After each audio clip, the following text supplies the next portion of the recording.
tout le monde, nous sommes les Grandes Crues. Et vous aurez compris qu'avec le nom qu'on porte, on n'est pas ici pour vous parler de produits laitiers. Et non, je suis intolérante au lactose, moi, mais je suis pas intolérante au mousseux, par exemple. Puis ça donne bien, parce qu'aujourd'hui, à boire avec les Grandes Crues, On pop des bulles!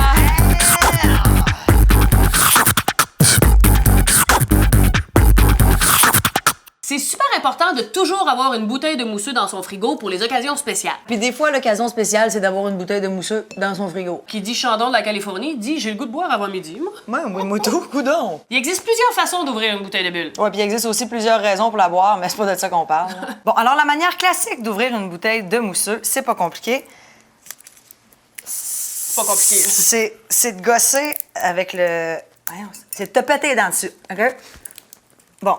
Une fois que t'as ça, tu prends le goulot par la main gauche et le cul par la main droite. Oh mon Dieu, es-tu consentante? Oui, très consentante. OK, parfait. On prend plus de chance. Ensuite, tu dérinches, tu tiens le dessus comme ça pour pas que ça éclate dans la face de ta grand-mère. Et puis...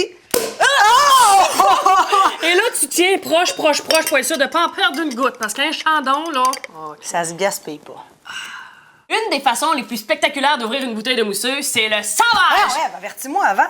Ah, j'ai déjà poivré du monde pour moins que ça, hein. Excuse-moi. On dit-tu sabré ou sablé? Moi, je me trompe tout le temps.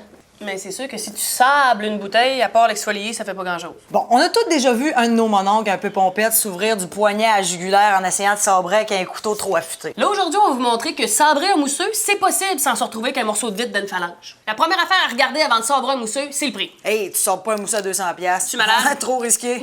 La deuxième affaire à regarder, c'est la ligne. Faut que tu trouves la veine sur la bouteille puis que tu la suives. Hein? Comme les infirmières dans le dedans des coudes. Ah ouais, puis comme les gars, ils ont sur le... Le dedans des coudes aussi, Marilyn. Ah, OK.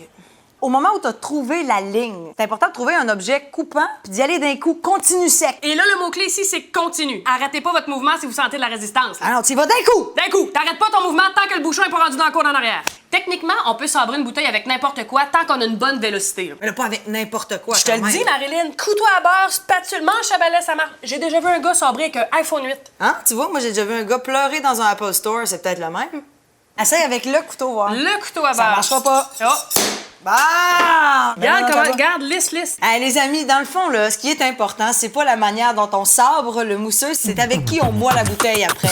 Cheers!